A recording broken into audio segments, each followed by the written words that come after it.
Thank you very much, Mr. Chairman, and thank you, Ranking Member Frankel, for the recognition. And I want to just say welcome, Mr. Secretary, and look forward to your testimony and questions. There is an old saying, often attributed to Benjamin Franklin, that by failing to prepare, one is preparing for failure. That is a fitting description for this administration's foreign policy. To start, the Trump administration has hollowed out much of the American diplomatic corps. There are 195 ambassadorships in the United States Foreign Service. As of May 19th, 109 of those positions were vacant.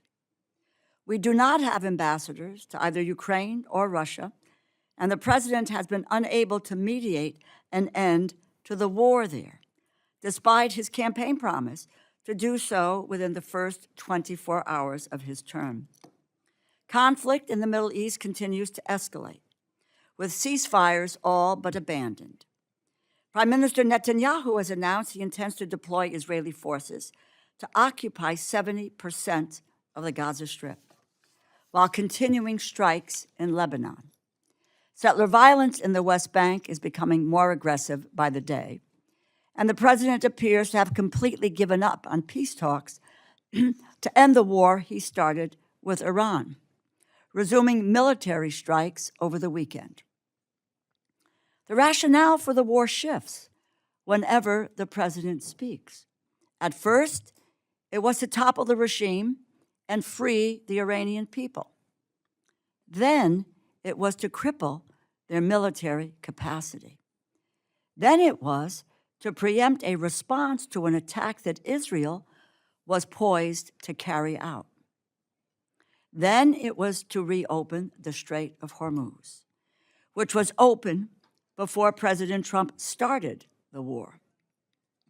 The most recent justification is to prevent Iran from developing a nuclear weapon, a goal they are now pursuing diplomatically after failing militarily.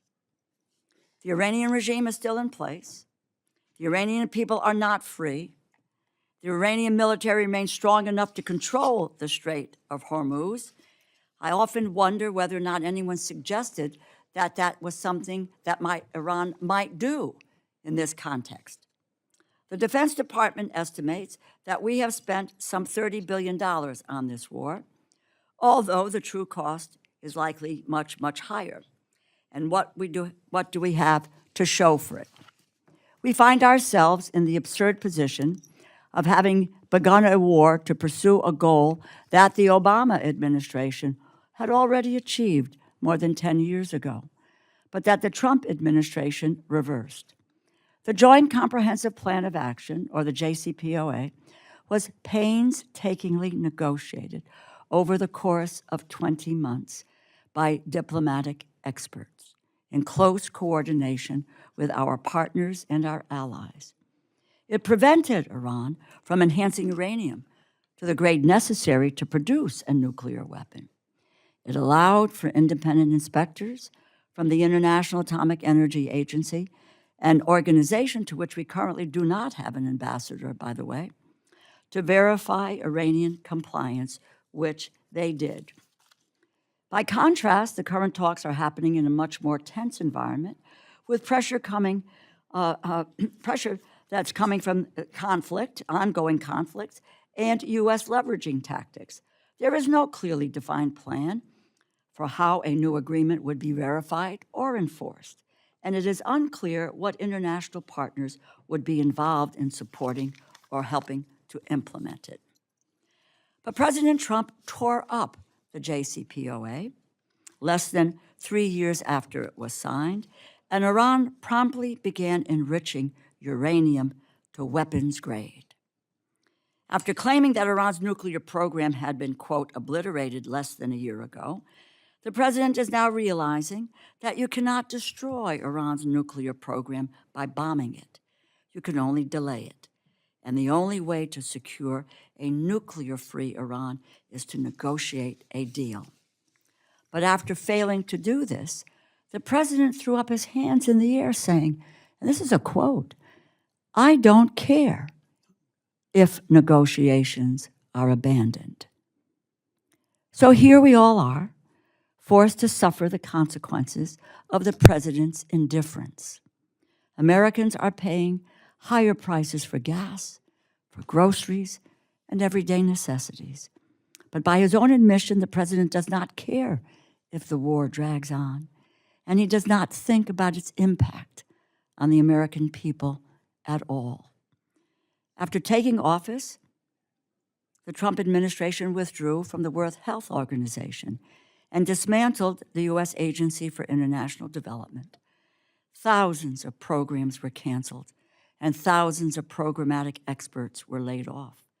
Subsequently, health clinics were shuttered, disease surveillance systems were greatly weakened, all while our global health efforts were withheld and exploited as leverage to extract concessions from partner nations who depend on them, holding them hostage for the health necessities that they needed until they might have agreed to a trade agreement.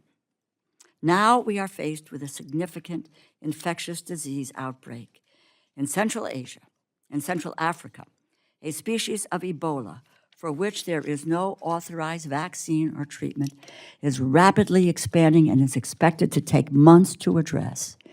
It is primarily concentrated in the Democratic Republic of Congo, where we do not have an ambassador.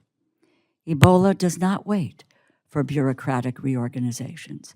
It spreads when surveillance systems are weakened, health workers are laid off, clinics lack protective equipment, and communities lose the trusted partners who help detect and contain outbreaks before they become public health emergencies. Thanks to years of investment through the Department of Health and Human Services, we have a number of facilities in the United States that are equipped to safely treat patients with Ebola, as well as other infectious diseases. In the 2014 Ebola crisis, we established these facilities. We made a $160 million investment. But this administration is blocking those specialized facilities from receiving Americans who are infected. We have asked numerous U.S. government employees and partners to put themselves in harm's way to help us keep safe. And how does the Trump administration repay them?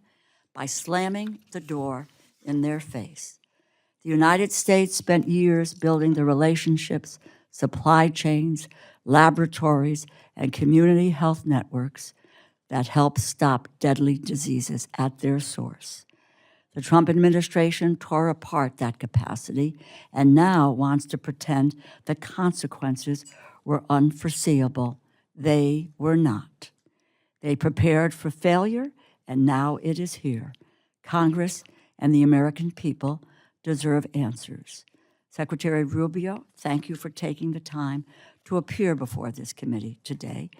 We look forward to hearing your testimony and getting some answers to our questions.